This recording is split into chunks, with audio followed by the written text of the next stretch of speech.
नमस्कार साथियों, स्वागत है आपका मेरे यूट्यूब चैनल नर्सिंग स्कूल में। दोस्तों, अगर आप चैनल पर नए हैं तो चैनल को सब्सक्राइब ज़रूर कर लीजिएगा ताकि आपको टाइम से सारे अपडेट्स एंड नोटिफिकेशन एंड सारी टेस्ट सीरीज क्लासेस टाइम से मिल सके। तो वीडियो को जल्दी से स्टार्ट कर लेते हैं। आप सभी जानते हैं, आपने थंबनेल तो देख ही लिया होगा, ये आरएमएल के लिए ये क्लासेस जो है आपको दी जा रही है। तो वीडियो को एंड तक देखिएगा, आपके लिए काफ़ी इंपॉर्टेंट है। और अगर आप एसजीपीजे की तैयारी कर रहे हैं तो ये वीडियो आपके लिए भी इंपॉर्टेंट है दोस्तों। तो स्टार्ट कर लेते हैं दोस्तों वीडियो को क्वेश्चन नंबर फर्स्ट से। क्वेश्चन नंबर फर्स्ट में बोला गया है, a registered nurse kept the resuscitation equipment available at the bedside of her assigned patient who is receiving the tissue plasminogen activator because the reperfusion of cardiac tissue can result in which of the following। Registered nurse जिसको एक patient assign किया गया है जो receive कर रहा है tissue plasminogen activator. तो नर्स ने बेड साइड पे पेशेंट के रिससिटेशन कार्ड को रखा हुआ है, अवेलेबल रखा है, because reperfusion of cardiac tissue can result. Because जब कार्डियक टिश्यू रीपरफ्यूजन करेगी तो उसका जो रिजल्ट होगा, आपको बताना है क्या रिजल्ट होगा।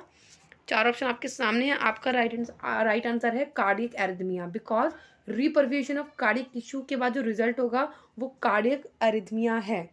इसीलिए आपको थोड़ा एक्सप्लेन कर देते हैं। ऑप्शन नंबर डी जो बोला गया है कार्डियक एरिथमिया, बिकॉज ये कॉमनली ऑब्जर्व किया गया है with administration of TPA. TPA मतलब टिश्यू प्लाज्मिनोजन एक्टिवेटर, जो कि एंटी थ्रोम्बोलाइटिक एजेंट्स होते हैं जो ब्लड के क्लॉट को डिसॉल्व करते हैं। ठीक है, कौन सी कंडीशन में? हार्ट अटैक वाले पेशेंट की कंडीशन में और स्ट्रोक वाले पेशेंट की कंडीशन में। Cardiac arrhythmia are associated with the reperfusion of cardiac tissue. अब कार्डियक एरिथमिया जो है किससे एसोसिएट करता है? जब कार्डियक टिश्यू रीपरफ्यूजन करेगी तो उससे एसोसिएटेड क्या होगा? कार्डियक एरिथमिया होगा। ऑप्शन ए में लिखा था हाइपोटेंशन, जो कि कॉमनली ऑब्जर्व करते हैं टीपीए के एडमिनिस्ट्रेशन में।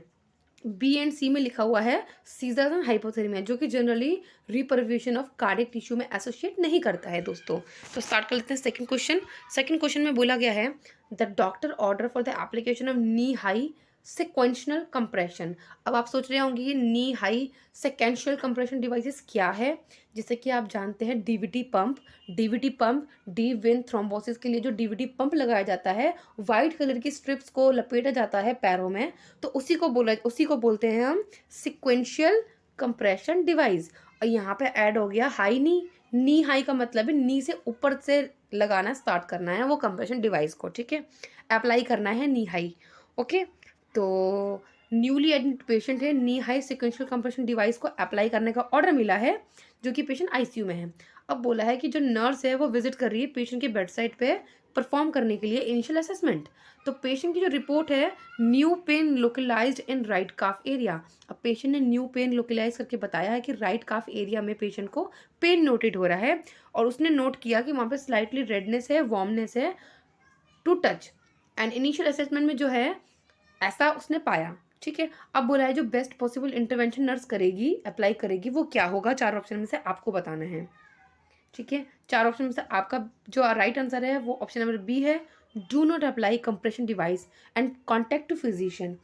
कंप्रेशन डिवाइस अप्लाई नहीं करना है और फिजिशियन को इन्फॉर्म करना है उसके असेसमेंट के बारे में। Because localized pain, tenderness, redness, warmness जो है ये डीप वेन थ्रोम्बोसिस के सिम्टम्स हैं। और जो हम कंप्रेशन डिवाइस लगाने को, अप्लाई करने का डॉक्टर ने ऑर्डर किया था, वो इसलिए किया था ताकि डीवीटी को प्रिवेंट कर सके। बट यहाँ पे डीवीटी के सिम्टम ऑलरेडी एग्जिस्ट हैं। तो इन दिस सिनेरियो क्या होगा, जो नर्स है वो फिजिशियन को रिपोर्ट करेगी कि जो कंप्रेशन डिवाइस है should not be applied as intermediate compression में डिसलॉज द थ्रोम्बस। बिकॉज इससे क्या होगा, जो थ्रोम्बस होगा डीप वेन थ्रोम्बोसिस में वो डिसलॉज हो सकता है। ठीक है, ओके। तो बाकी के जो ऑप्शन उनके भी ये एक्सप्लेनेशन है कि जो एनाल्जेसिक है वो एडमिनिस्टर करेंगे फिजिशियन के ऑर्डर पे, बट जो कंप्रेशन डिवाइस है वो अप्लाइड नहीं कर सकते जब तक फर्दर एवोल्यूशन कंप्लीट ना हो जाए। नेक्स्ट है मसाज करेंगे उस एरिया को, जिससे कि क्या होगा, वो थ्रोम्बस जो है डिसलॉज हो जाएगा। तो ये रिकमेंडेड नहीं होगा, इसलिए ऑप्शन नंबर सी करेक्ट नहीं है। ऑप्शन नंबर डी में बोला है डीवीटी जो है एक लाइफ थ्रेटनिंग कंडीशन बन सकती है अगर थ्रोम्बस लंग्स में ट्रैवल कर जाए और पल्मोनरी एम्बोलिज्म बन जाए, तो कंप्रेशन डिवाइस को नहीं करेंगे जिससे कि थ्रोम्बस आगे बढ़ जाए। ठीक है, नेक्स्ट है you have receive 50-year-old client in emergency unit and document the following assessment. 50 साल की ओल्ड क्लाइंट को आपने इमरजेंसी यूनिट में रिसीव किया है और उसकी जो असेसमेंट क्या थी, असेसमेंट फाइंडिंग थी severe back pain, presence of Grey Turner sign, nausea, BP 90/40, respiration 30 breath per minute, heart rate 128 beats per minute. Based on the above assessment find select the priority intervention.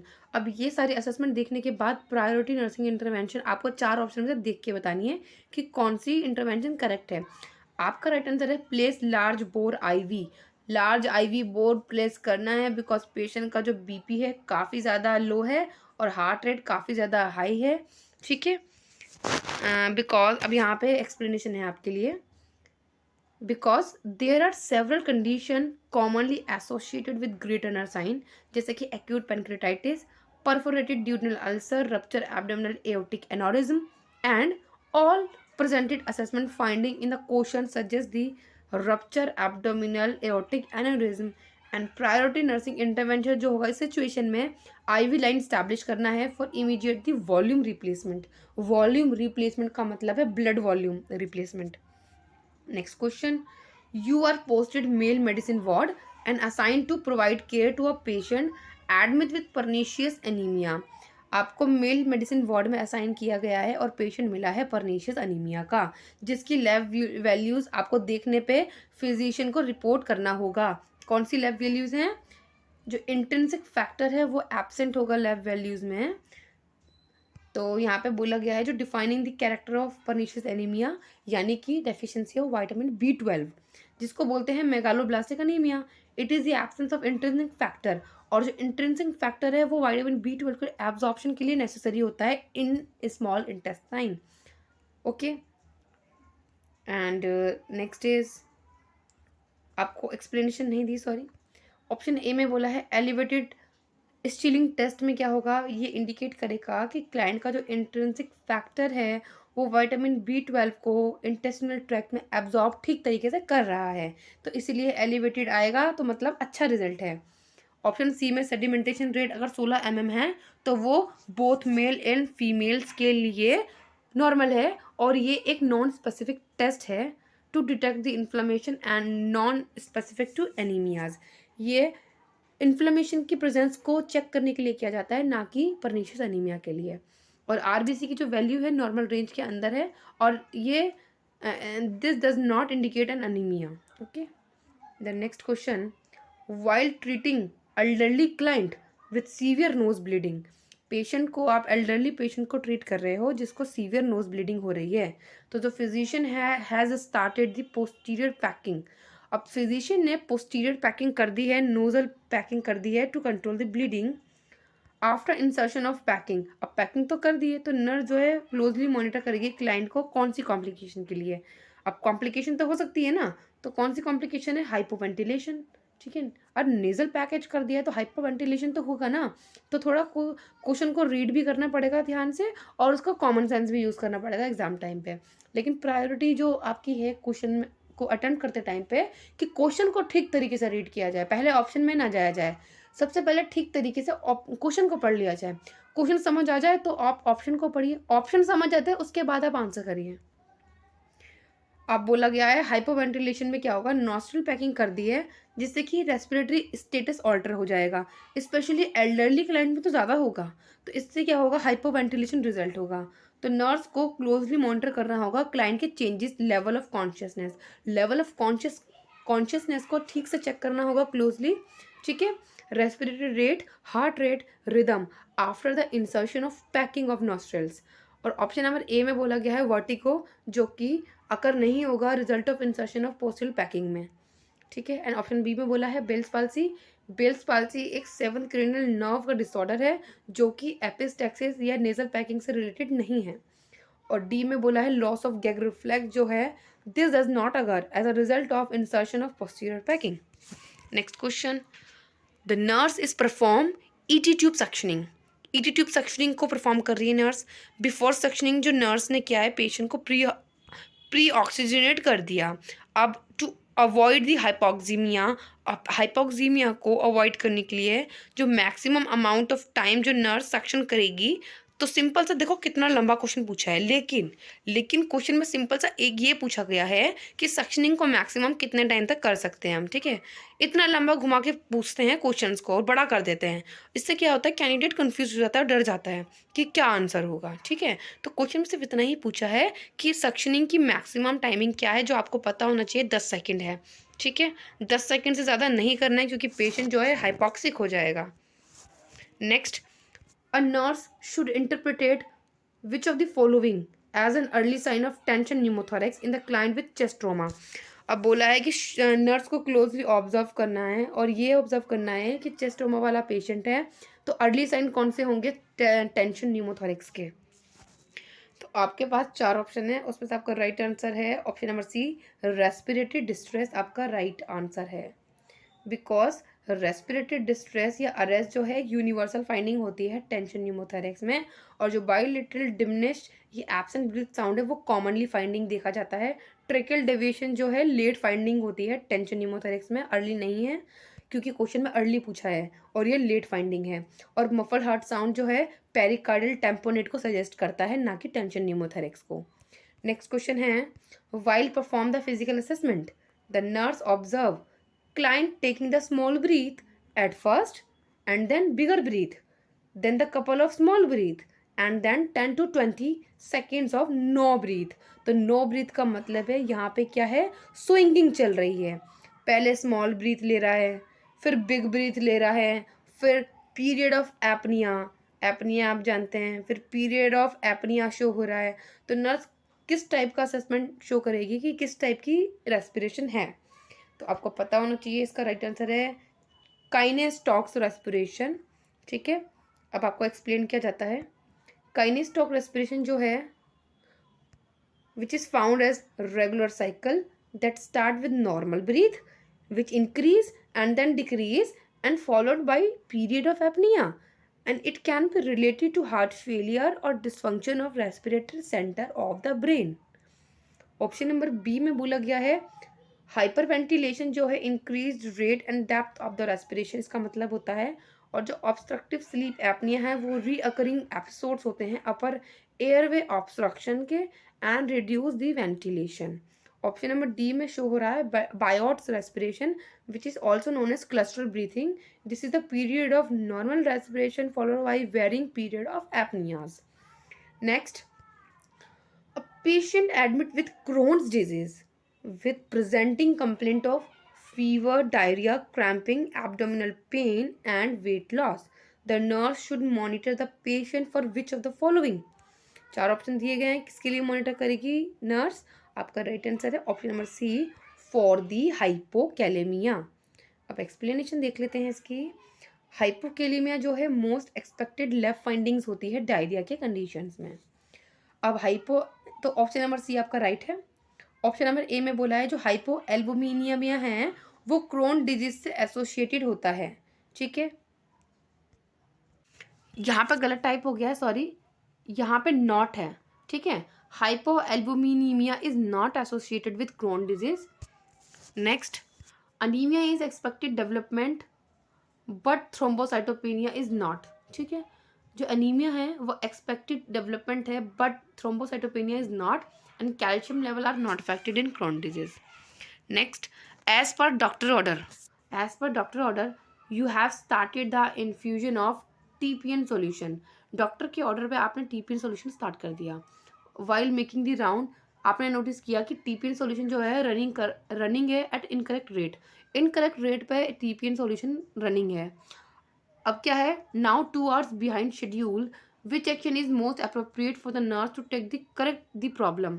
अब most appropriate action बताना है इस problem को correct करने के लिए। आपके पास 4 option है, 4 ऑप्शन में से आपका राइट आंसर है नोटिफाई द फिजिशियन। बिकॉज जो टीपीएन सॉल्यूशन है उसे केयरफुली और एक्यूरेटली इन्फ्यूज करना होता है। When TPN fluid infuse too rapidly, अगर वो बहुत जल्दी या बहुत ही धीरे इन्फ्यूज होता है तो आपको फिजिशियन को नोटिफाई करना होगा।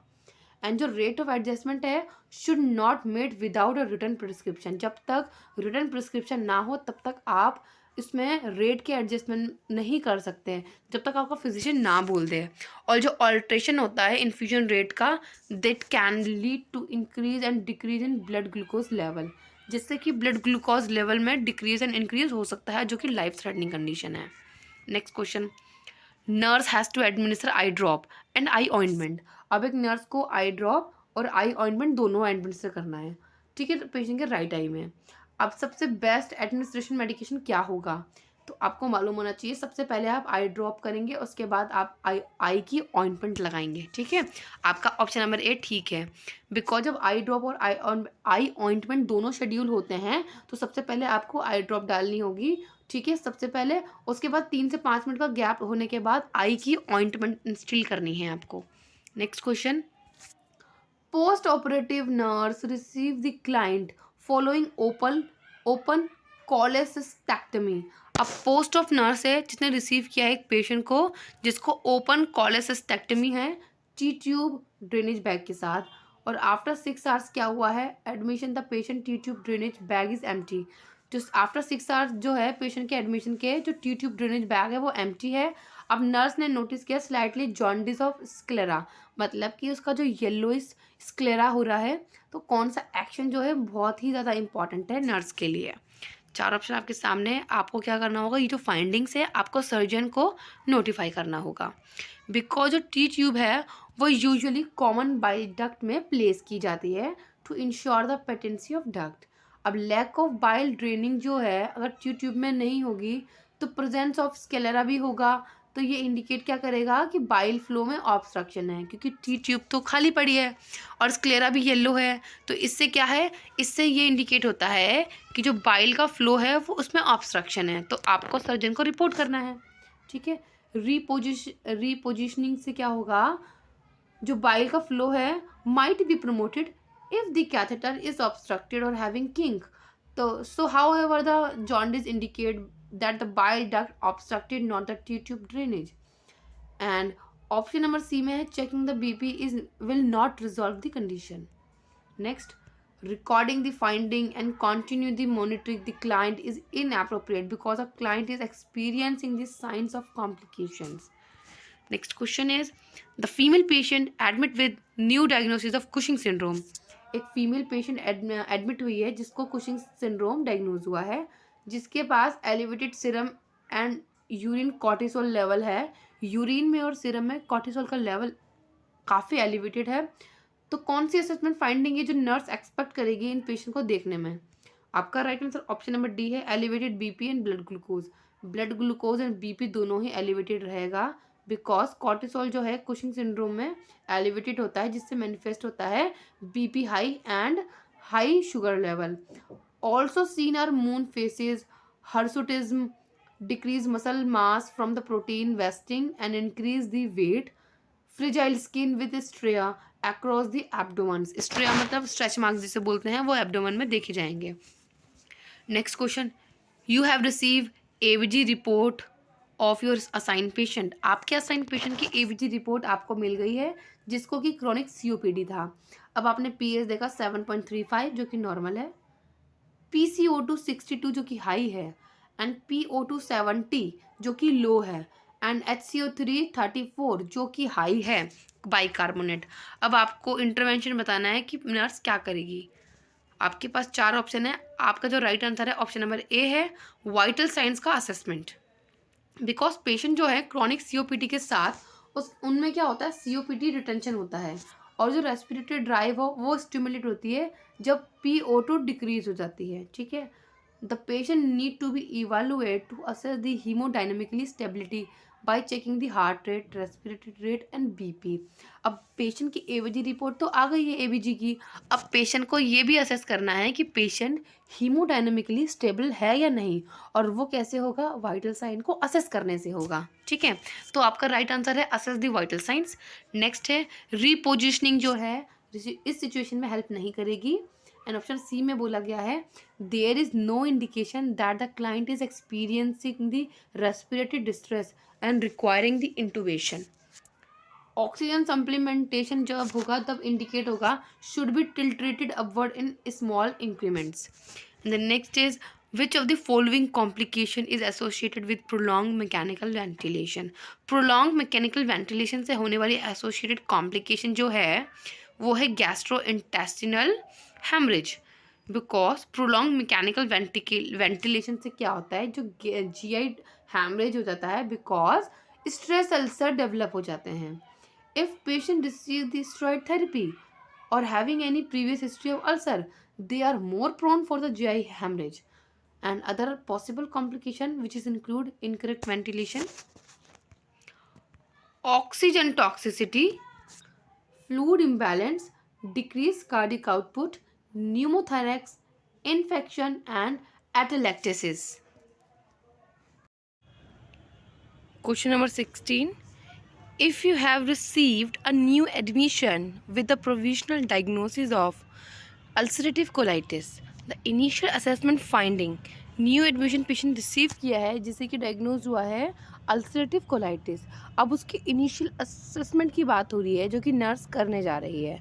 अब उसकी जो फाइंडिंग हुई है, फाइंडिंग में पता चला है कि पेशेंट को परसिस्टेंट डायरिया रहता है and has lost the 11 pounds since the exacerbation of the disease. जब से वो डिजीज़ के सिम्टम्स स्टार्ट हुए हैं, जब से ये डिजीज़ हुई है, तब से इसे परसिस्टेंट डायरिया रहता है और उसका वेट भी 11 पाउंड्स कम हो चुका है. अब यह बोला गया है which of the following is the effective way to meet the patient nutritional needs. अब बोला है 4 ऑप्शन आपको दिए गए हैं, उनमें से आपको इफ़ेक्टिव ऑप्शन बताना है जो कि न्यूट्रिशनल नीड्स को पूरा करने के लिए इफ़ेक्टिव है पेशेंट में. 4 ऑप्शन आपके सामने हैं. Provide continue enteral feeding, provide the TPN, provide intermittent enteral feeding, and option D में लिखा है A और C दोनों ही करेक्ट है. आपका राइट आंसर है ऑप्शन नंबर B कि आपको TPN एडमिनिस्टर करना चाहिए पेशेंट को. यहाँ लिखा है in case of ulcerative colitis with severe symptom the management include rest the bowel. अब बावल को रेस्ट देना पड़ेगा अल्सरेटिव कोलाइटिस के सिम्टम्स में. To maintain the patient nutritional status, patient के न्यूट्रिशनल स्टेटस को मेंटेन करने के लिए जो क्लाइंट है उसको स्टार्ट करेंगे TPN सॉल्यूशन. ठीक है. ऑप्शन नंबर A और C जो लिखा है एंट्रल फीडिंग और इंटरमिटेंट फीडिंग जो है does not allow to rest to the bowel. ठीक है, बावल को रेस्ट में अलाउ नहीं करेगा ये फीडिंग, इसलिए TPN एडमिनिस्ट्रेशन नेसेसरी और इफेक्टिव भी है. Next question, which of the following indicate that the total parental nutrition is having expected outcome. अब बोला है कि पेशेंट को टोटल पेरेंटल न्यूट्रिशन दिया गया है. ठीक है, इनमें से कौन सा ऐसा ऑप्शन है जो इंडिकेट करेगा कि पेशेंट का जो टोटल पेरेंटल न्यूट्रिशन है उसके एक्सपेक्टेड आउटकम्स आ रहे हैं. ठीक है, तो आपके पास है increase cell nutrition, does not result to metabolic acidosis, provide hydration and result into negative nitrogen balance. Option है आपका A, increase the cell nutrition. जब सेल का न्यूट्रिशन इंक्रीज होगा तो हमारा जो आउटकम एक्सपेक्टेड आउटकम है वो पूरा हो जाएगा कि हम पेशेंट को जो न्यूट्रिशन दे रहे हैं वो इफेक्टिव है और आउटकम भी अच्छा आ रहा है. अब बोला जो TPN है is provided through the parental route to meet the nutritional need of patient. TPN is hypertonic solution that contain the carbohydrates, amino acids, electrolytes, trace elements and vitamins. अब TPN में बोला गया है TPN is not use to treat the metabolic acidosis. Ketoacidosis can actually develop as a result of administering the TPN. It is not used to meet the hydration needs. And TPN is administered to provide a positive nitrogen balance. Okay? तो ये TPN के बारे में कुछ points थे जो कि काफ़ी इंपॉर्टेंट थे आपके लिए. अब नेक्स्ट क्वेश्चन आपके लिए लेकर आई हूँ, question number 18. A patient has received the multiple antibiotics and now is experiencing the diarrhea. Patient को मल्टीपल एंटीबायोटिक्स दी गई हैं जिसके वजह से एक्सपीरियंस कर रहा है वो डायरिया. अब जो डॉक्टर है the doctor has prescribed a transmission based precautions. अब डॉक्टर ने प्रिस्क्राइब कर रखा है ट्रांसमिशन बेस की जो प्रिकॉशंस होते हैं वो लेने हैं. अब बोला है कि which type of precaution should be most appropriate in this case. अब मल्टीपल एंटीबायोटिक्स ली गई है जिसकी वजह से पेशेंट को डायरिया है. अब आपको ध्यान देना है या पेशेंट को डायरिया है, तो डायरिया है और बोला है ट्रांसमिशन बेस्ड प्रिकॉशन लेने हैं, तो मतलब है ओरल फीकल रूट का जो इन्फेक्शन ट्रांसमिशन होता है, हमें उसका प्रिवेंशन लेना है। अब उसे प्रिवेंट करने के लिए कौन से प्रिकॉशन लेंगे? अब एयरबॉर्न प्रिकॉशन लेने से कोई फ़ायदा नहीं है, क्योंकि एयरबॉर्न तो फैलेगा नहीं, कांटेक्ट हो सकता है, ड्रॉपलेट एंड स्टैंडर्ड नहीं। तो आपका ऑप्शन नंबर बी ठीक है, कांटेक्ट प्रिकॉशन, बिकॉज वो डायरिया है, स्टूल पास कर रहा है, तो स्टूल के कांटेक्ट में नहीं आना है, ठीक है। तो कांटेक्ट प्रिकॉशंस लेने हैं। अब आपको बताते हैं एयरबॉर्न्स कौन से होते हैं। जो एयरबॉर्न प्रिकॉशंस होते हैं that are required for the client with presumed और proven the TB, chicken pox और अदर एयरबोर्न पैथोजेंस। ओके, अब कॉन्टैक्ट की बात करते हैं। जो कॉन्टैक्ट प्रिकॉशंस होते हैं वो यूज़ किए जाते हैं for the organisms that are spread by skin to skin contact, such is the antibiotic resistance organisms और Clostridium difficile. Okay, and next is droplet precautions which are used precaution are used for the organisms such as influenza, meningococcus that can be transmitted by the close respiratory and mucous membrane and contact with the respiratory secretions. Okay, next question आपका है, question में पूछा गया है you are formulating a nursing care plan for a patient with arterial line. आपने क्या किया, आप नर्सिंग केयर प्लान बना रहे हैं अपने पेशेंट का जिसको एक आर्टेरियल लाइन लगी है, ठीक है। The nurse is well aware that this line can be use for which of the following. अब नर्स जो है इस बारे में अवेयर है, वो ये अवेयर है कि जो ये आर्टेरियल लाइन लगाई गई है ये किस लिए लगाई गई है, इसका क्या यूज़ होता है। 4 ऑप्शन में से आप देख के बताएंगे कि कौन सा आपका करेक्ट आंसर है। Option number A, can be use for which of the following, ठीक है। Maintain the BP and heart rate and in infusing the medication, monitor the BP and heart rate and obtain the blood gases and other lab samples. Monitor heart rate, obtain the blood gases and other lab samples and infusing the medication.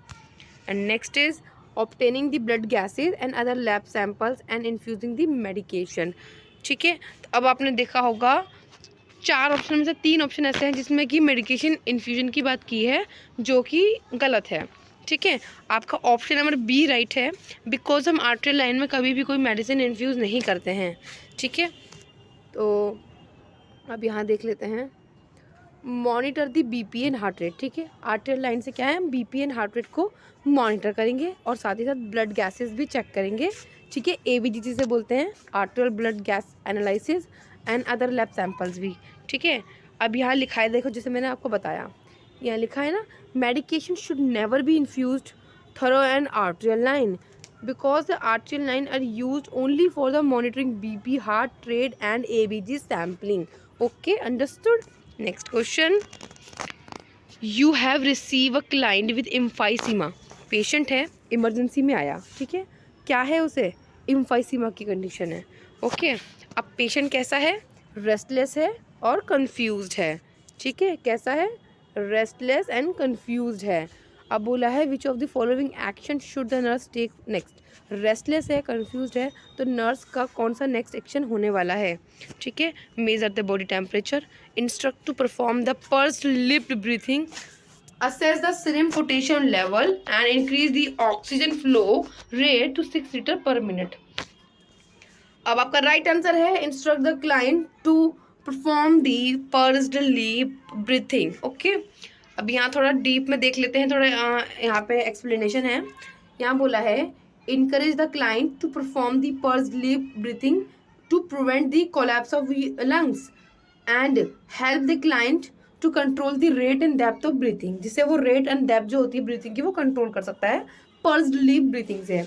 अब option A में बोला है temperature को monitor करना, जो कि help नहीं करेगा, as a confusion is probably due to decrease oxygenation. Confusion हो रही है क्योंकि डिक्रीज ऑक्सीजन लेवल हो चुका है, और पोटेशियम जो है लेवल का असेसमेंट जो है हेल्प नहीं करेगा कन्फ्यूजन को आइडेंटिफाई करने में।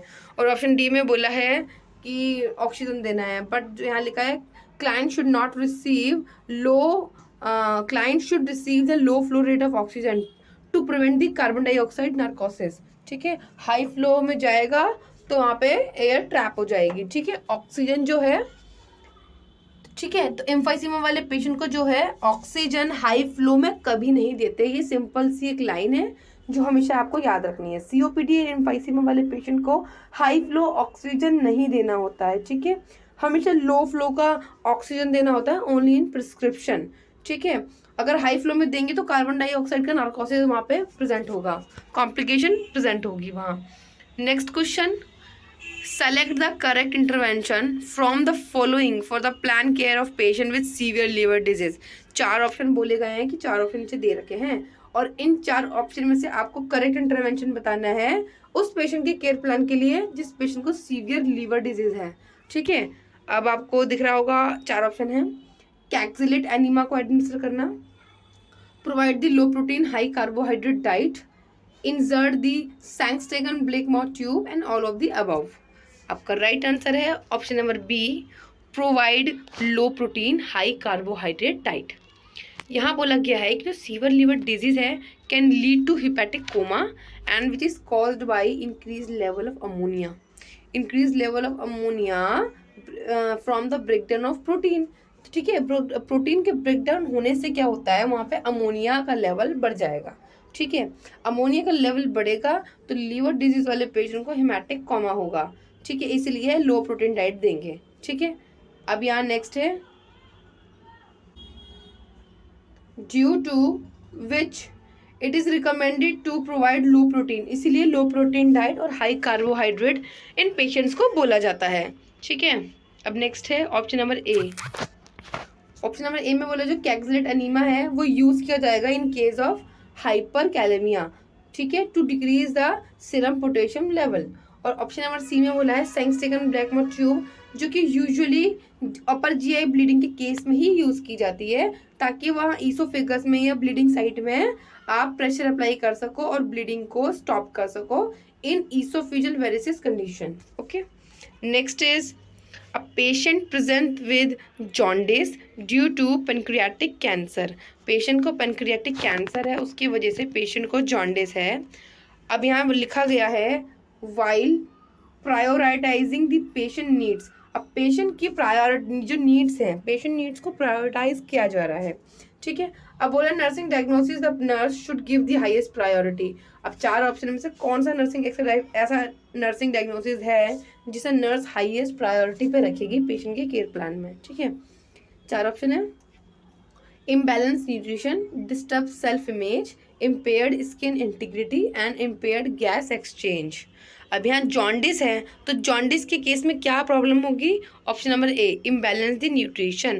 बिकॉज जो पैनक्रियाटिक कैंसर है वो एसोसिएटेड होता है with profound weight loss and anorexia and due to which nutritional need जो है बिकम द हाईएस्ट प्रायोरिटी।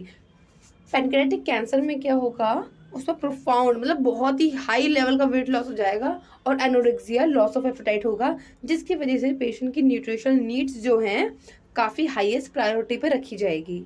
अब बोला है जो डिस्टर्ब सेल्फ इमेज है that can be concern due to presence of jaundice but physiological needs take priority. Jaundice की वजह से सेल्फ इमेज डिस्टर्ब हो सकती है बट जो फिजियोलॉजिकल नीड्स है उसको प्रायोरिटी पे रखेंगे हम। Next, impaired skin integrity. जो इम्पेयर्ड स्किन इंटीग्रिटी है उसे हम सेकंड हाईएस्ट प्रायोरिटी पे रखेंगे because as result of jaundice and that cause a dry skin and pruritus and scratching can lead to skin breakdown, तो ये सेकंड हाईएस्ट है। अब इम्पेयर्ड गैस एक्सचेंज जो है ये this is not definitive nursing diagnosis for the patient with pancreatic cancer. Okay, the next question is which of the following term describe the fungal infection in scalp. Scalp मतलब आपकी जो head पे scalp है, ठीक है, head की जो scalp है उस पे फंगल इन्फेक्शन हो जाना, उस टर्म को हम क्या बोलेंगे, टिनिया कैपिटिस। कैप, अभी कैसे समझ आया, कैप लिखा हुआ है, कैप कहाँ पहनते हैं हम, सर पे पहनते हैं, तो Taenia capitis. Okay, and Taenia corporis. Taenia corporis उसे बोलते हैं जो फंगल इन्फेक्शन आपके ट्रंक वाले एरियाज में होता है। और टिनिया क्रूसिस तब बोलते हैं जब आपके ये जेनिटल एरियाज में होता है। और टिनिया पैडिस तब बोलते हैं जब ये आपके फुट एंड फीट्स में सोल साइड पे होता है। ठीक है, इसका रैशनल जो है, टिनिया कैपिटिस एक सुपरफिशियल फंगल इन्फेक्शन है स्किन का, स्कैल्प आईब्रो और आई लैशेस का with the propensity for attack the hair of body shaft and follicles. ठीक है, जो टिनिया कैपिटिस है उसका अटैकिंग सिस्टम क्या होता है कि बॉडी के जो हेयर शाफ्ट और फॉलिकल्स होते हैं ये वहाँ अटैक करती है। तो कॉमनली सीन होता है ये 3 to 7 ईयर्स ओल्ड चिल्ड्रन में, जो कि किसकी वजह से कॉज होता है, ये कॉज होता है ट्राइकोफाइटन माइक्रोस्पोरस के वजह से। नेक्स्ट है टिनिया कॉर्पोरिस, जो कि सुपरफिशियल फंगल इन्फेक्शन होता है आर्म्स का और लेग्स का, स्पेशली ऑन ग्लैब्रस स्किन का। However it may concern on any part, ये किसी भी पार्ट में हो सकती है। टिनिया क्रूसिस जो है एक फंगल इन्फेक्शन है ग्रोइन एरिया का, जेनिटल एरियाज का। एंड टिनिया पैडिस, जिसको हम एथलीट फुट्स भी बोलते हैं, जो कि एक फंगल इन्फेक्शन होता है, usually begins between the toes, पैर के जो अंगूठे हैं वहां पर। Next is catgut. Catgut is preserved in, catgut सूत्र को कहाँ प्रिजर्व करते हैं हम, आइसोप्रोपाइल एल्कोहल में। कैटगट सूत्र जो है पैक्ड होता है एल्कोहल सॉल्यूशन में, जिसे बोलते हैं इथेनॉल। ठीक है, टू रिटेन देयर फ्लेक्सिबिलिटी को रिटेन करने के लिए ही वो यूज़ किया जाता है सॉल्यूशन। और जो पैक होता है स्ट्राइल तरीके से बाय दी गामा इरिडिकेशन और इथाइलिन ऑक्साइड, जिसे हम ETO भी बोलते हैं, इसके थ्रू स्ट्राइल होता है और अल्कोहल सॉल्यूशन में ये पैक होता है इसकी फ्लेक्सिबिलिटी को रिटेन करने के लिए। Next question, the nurse should use which of the following technique test to assess the peripheral response to pain of the unconscious patient during the motor sensory function test। अब patient का motor sensory function test हो रहा है। ठीक है, अब यहाँ बोला गया है कौन सी टेक्निक जो यूज करी जाएगी पेरिफेरल रिस्पॉन्स ऑफ पेन को चेक करने के लिए एक अनकॉन्शियस पेशेंट पे जब उसका मोटर सेंसरी फंक्शन टेस्ट हो रहा है। चार ऑप्शन आपके सामने हैं। जब नेल ब्लड प्रेशर है वो चेक करेंगे, बिकॉज जो नेल ब्लड प्रेशर होता है, बता देती हूँ मैं आपको, जो नेल ब्लड प्रेशर होता है वो टेस्ट करता है बेसिक मोटर और सेंसरी पेरिफेरल रिस्पॉन्स को, और जो वर्टेब्रल रिस्पॉन्स है पेन को, that are tested using sternal ribs and place the upward pressure in orbital rim और स्क्वीज द क्लेविकल और स्टर्नोक्लेडोमेस्टॉइड मसल्स। ओके, तो नेल ब्लड प्रेशर जो है ये टेक्निक होती है पेशेंट के पेरिफेरल रिस्पॉन्स ऑफ पेन को चेक करने के लिए during the motor sensory function test. तो अभी की जो टेस्ट सीरीज है कंप्लीट हो चुकी है दोस्तों। आई होप आपको आज की क्लास अच्छी लगी होगी। वीडियो को लाइक भी कर देना, आगे सब्सक्राइब भी कर देना। जितने भी आप वीडियो देख रहे हैं आप सबको मैं बताना चाहूँगी, आप पहले की वीडियो चैनल पर जाके देख सकते हैं। काफ़ी सारी RML SGPGI से रिलेटेड टेस्ट सीरीज और मॉडल टेस्ट पेपर मैंने अपलोड कर चुकी हूँ, प्रीवियस ईयर क्वेश्चन पेपर भी अपलोड कर चुकी हूँ। आप जाके देखें, अपनी तैयारी जोरों जोरों से तैयार रखें, क्योंकि पेपर काफ़ी ज़्यादा एग्ज़ाम नज़दीक है। तो एग्ज़ाम्स के लिए गुड लक। ठीक है, अच्छे से पढ़ाई करना, टेंशन फ्री रहना, स्ट्रेस फ्री रहना, be confident, be prepared. Thank you so much. तब तक के लिए good bye and take care.